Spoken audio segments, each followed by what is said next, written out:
사무엘하 11장 우리 한 절씩 교독하도록 하겠습니다.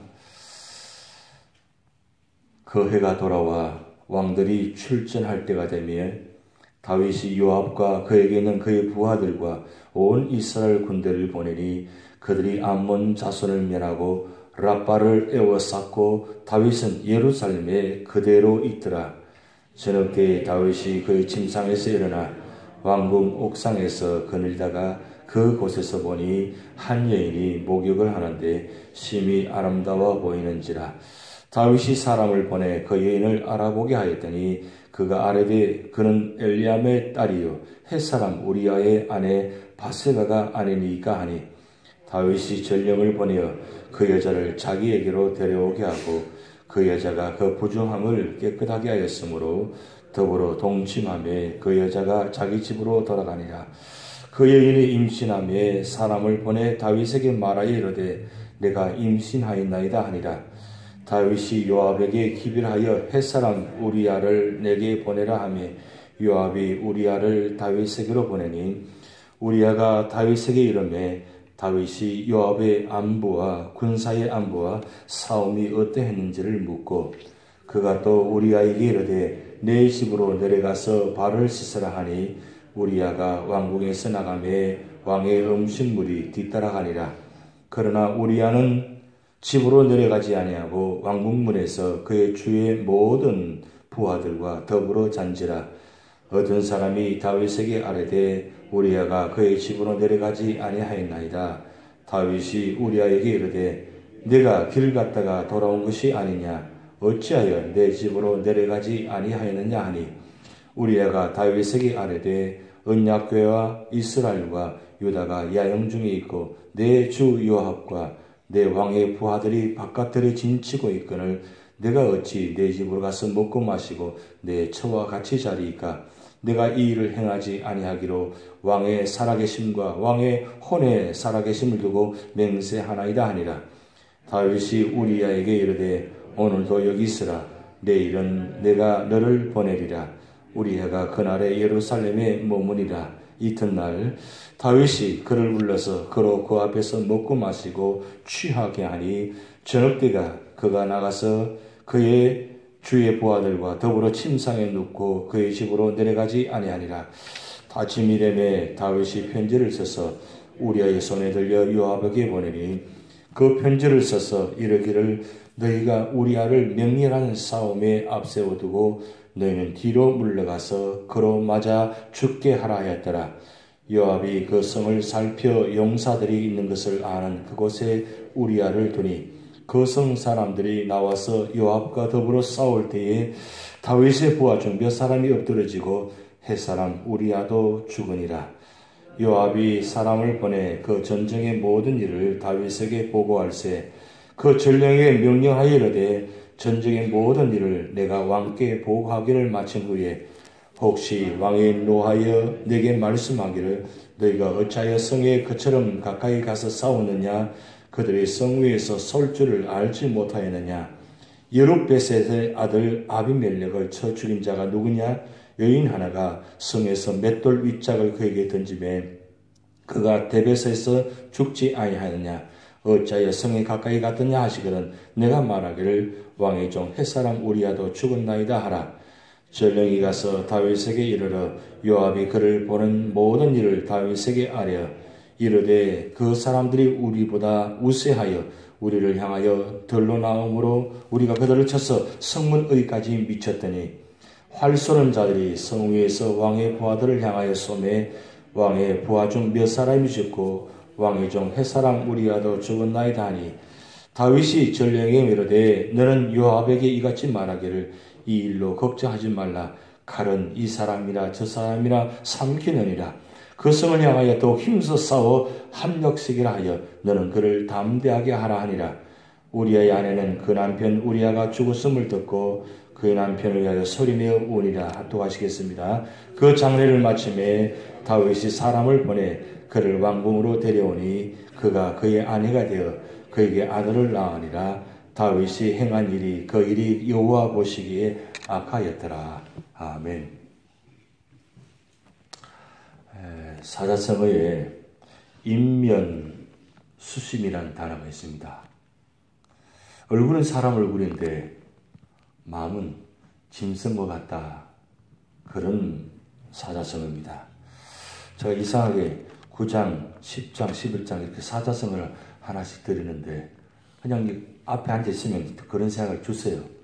근데 오늘 인면수심 그 단어가 생각이 나서 말씀드립니다. 겉의 모습은 사람인데 속마음은 이 짐승과 같다. 이런 뜻입니다. 그런데 그게 일반적으로 굉장히 안 좋은 말이잖아요. 굉장히 악한 말입니다. 사람이 어떻게 저럴 수 있어? 어떻게 저렇게 악할 수 있어? 그렇게 표현할 때 인면수심이라고 합니다. 제가 왜 말씀드리냐면 오늘 사무엘 11장 여러분 말씀을 잘하는 말씀이고 오늘도 말씀을 읽으셨지만 이 11장 같은 장은 좀 없었으면 좋겠다. 좀 그런 마음입니다. 그래서 이런 장이 주어지면 말씀 전하기도 힘들고 말씀 받기도 힘들고 그래요. 왜냐하면 사실 여기 계신 분들하고 전상 상관없는 말씀들이기 때문에 그렇습니다. 그런데 오늘 사무엘 11장을 한마디로 정의하면 저는 그렇게 생각들어요. 다윗도 인간이다. 다윗도 인간이다. 다른 말로 하면 이것도 인간이다. 그 뜻은 인간이라는 단어를 사용할 때는 양면성이 있습니다. 저건 참 인간적인 모습이 있습니다. 할 때는 굉장히 좋은 뜻의 말을 할 때 참 인간적이다. 이렇게 쓰는 단어가 있고 반면에 저건 참 인간스럽다. 할 때는 어떻습니까? 전혀 다른 반면의 모습을 이야기합니다. 양면성이 있다는 거죠. 사람은 양면성이 있습니다. 원래는 그렇지 않은데 이게 사실 역사적으로 거슬러 올라가면 창세기와 연결되는 말씀이잖아요. 창세기 1장의 그 모습은 얼마나 아름다운 모습입니까? 근데 2장부터 그 죄가 들어오고 하나님의 말씀 불순종하고 그런 모습부터 인간의 추한 모습이 나타나는데 그 창세기 말씀 보면 인간이 악할 때에 하나님께서 기다리시다가 그 악함을 멸하실 때 홍수 사건을 통해서 바벨탑 사건을 통해서 하나님께서 멸하신 장면이 창세기에 나타납니다. 사실 이 성경 전체에 보면 양면성의 모습을 기록해 놓았습니다. 굉장히 믿음의 모습을 걸어가는 모습도 있고 악한 길을 걸어가는 모습도 기록해 놓았습니다. 근데 믿음의 길만 걸어가는 모습만 기록하면 얼마나 좋겠어요. 사실 그게 성경다운 성경이잖아요. 성경이라는 것은 경전이고 거룩한 이야기고 아름다운 이야기를 기록해 놓은 성경인데 참 특별한 것은 이 성경은 반면에 악한 길을 걸어가는 모습도 기록해 놓았다는 거예요. 그러면서 요한계시록 21장, 22장에 보면 마지막 그 모습이 나타납니다. 결국 그 길을 걸어가는데 어떤 길을 걸어가느냐? 그 결과론적으로 요한계시록은 마지막을 결론을 지어 놓았습니다. 만약에 요한계시록이 없다면 우리가 사실 이 성경 볼 때마다 특별한 교훈을 많이 받지 못할 겁니다. 물론 여러 가지 좋은 내용들이 훌륭한 내용들이 참 많습니다. 그런데 성경 이야기는 그냥 훌륭한 이야기, 좋은 이야기, 안 좋은 이야기 이렇게 끝나는 것이 아니라 이 결과론적으로 그렇게 살아갔을 때에 어떻게 될 것인가를 분명히 답을 해놓았습니다. 그래서 성경은 문제와 답을 동시에 다 기록해 놓았습니다. 그런데 어떤 분들은 문제만 보는 분들이 있고 어떤 분들은 답을 보는 분들이 있어요. 그래서 문제를 보느냐 답을 보느냐에 따라서 우리가 결과론적으로 어떤 교훈을 얻을 수 있냐 그런 모습이 나타날 수 있다는 거죠. 그런데 오늘 이 사무엘 11장 이 모습 참 놀라운 모습입니다. 다윗에게도 이런 모습이 있는가? 이런 모습이 있을 수 있는가? 그래서 여러분 10장까지 사무엘 10장까지 사무엘 상하 10장까지 이런 말씀을 쭉 상고해 왔지만 다윗이 이런 모습 전혀 발견할 수 없잖아요. 정말 다윗은 어떤 어려운 상황 가운데도 죽음 앞에서도 언제나 하나님 앞에 엎드리고 하나님의 말씀을 사모하고 하나님께 기도하는 사람이었습니다. 그런데 오늘 사무엘 11장에 딱 들어와서 보면 전혀 상상도 못할 다윗의 마음이 드러납니다. 다윗의 속마음이 드러난다는 거죠. 그들을 봤을 때는 아닌데 어떻게 이럴 수 있냐? 로마서 1장에 보면 하나님께서 버려두신다는 단어가 3번 나옵니다. 24절, 26절, 28절 말씀은 하나님께서 버려두시면 인간의 마음이 어떤 마음인지 아주 적나라하게 기록해 놓았습니다. 그렇다면 다윗의 모습이 어떤 모습이었냐? 그동안 10장까지는 하나님께서 은혜를 덮어주셨기에 덮어져 있었기에 안 보인다는 거예요. 그런데 그 덮어져 있는 것을 벗기니까 다윗도 그 안에 추한 모습, 상상도 못할 모습들이 인면수세의 모습이 드러나는 거예요. 여러분 오늘 11장 1절부터 27절까지의 말씀을 읽어보면 다윗이 얼마나 철저하게 그 죄의 모습을 들어가는지 여러분 정말 상세히 기록해 놓았습니다. 이 죄를 계속해서 반복되어지니까 어떻습니까? 죄를 감추게 되고 그 죄를 모면하려고 결국은 사람을 죽이게 되고 그리고 그 놀라운 지혜가 그 뛰어난 믿음의 모습들이 그 죄의 모습으로 들어갔을 때에 우리 정반대에 가장 악한 추한 모습이 드러나잖아요. 그래서 인간의 모습이 원래 그렇다는 거예요. 원래 그렇다는 거예요. 원래 인간의 마음이 그렇다는 겁니다.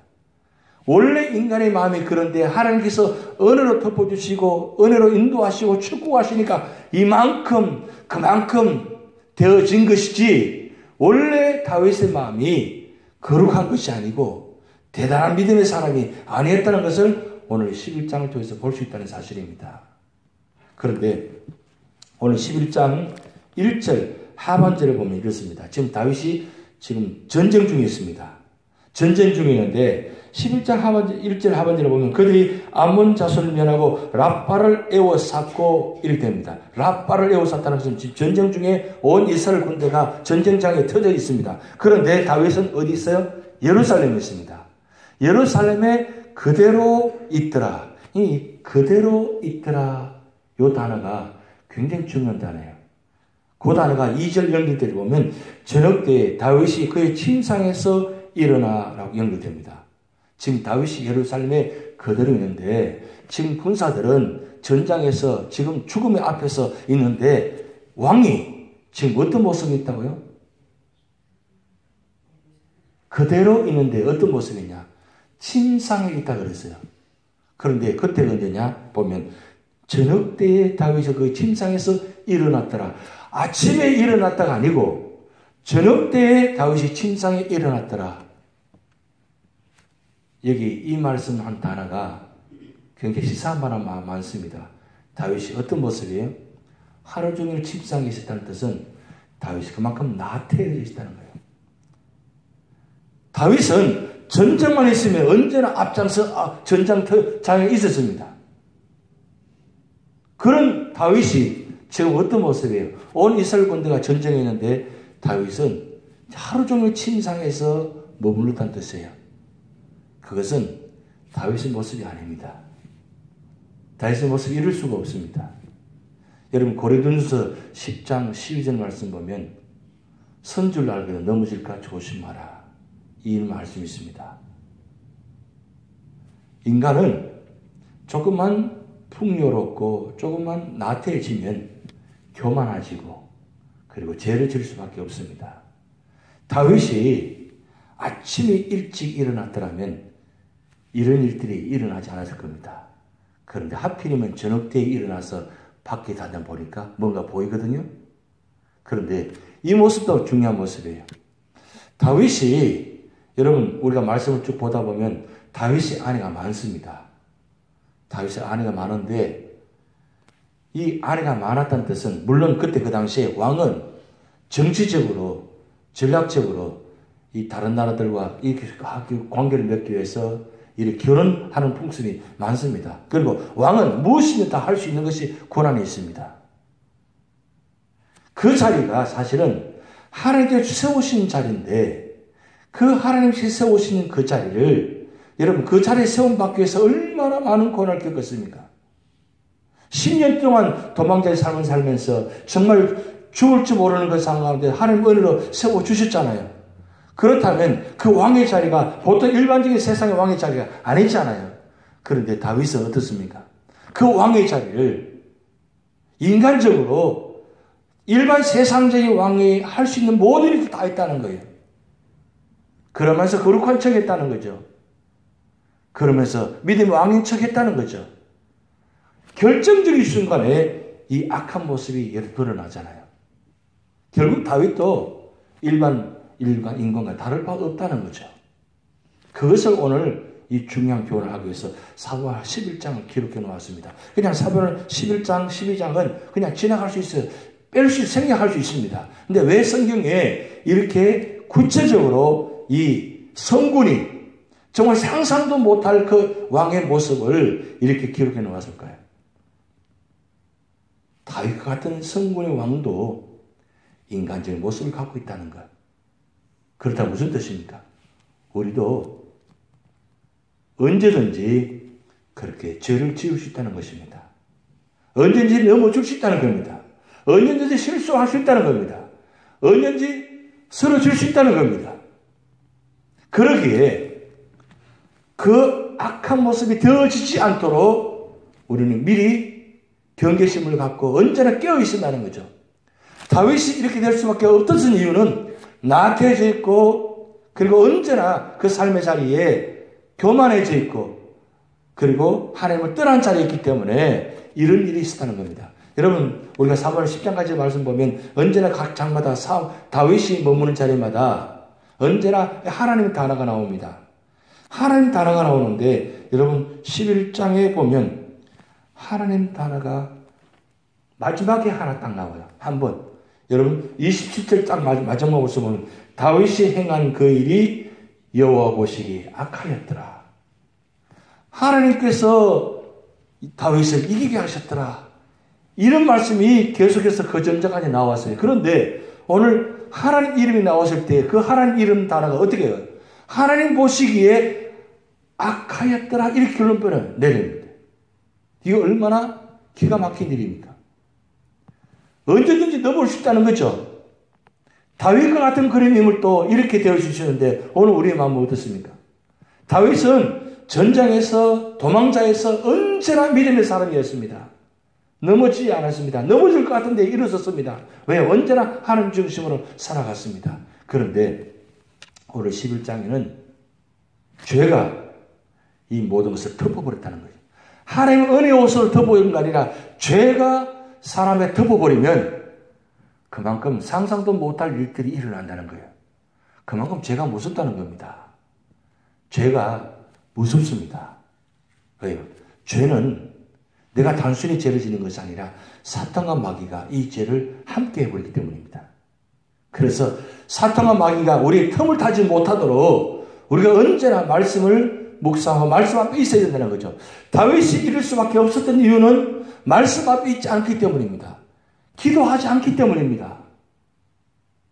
하나님 앞에 있지 않기 때문입니다. 그러기에 다윗도 넘어졌다는 사실입니다.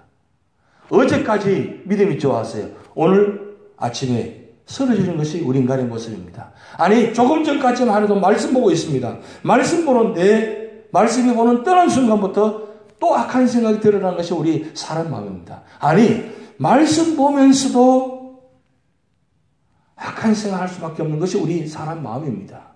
말씀을 들으면서도 다른 생각하는 수 있다는 거죠. 그것이 우리 인간의 마음입니다. 그러기에 우리 눈에서 우리 귀에서 우리 마음에서 말씀이 떠나지 않고 죄의 길에 들어서지 않도록 언제나 복 있는 사람이 되도록 우리가 언제나 말씀 앞에 엎드리셔야 한다는 겁니다.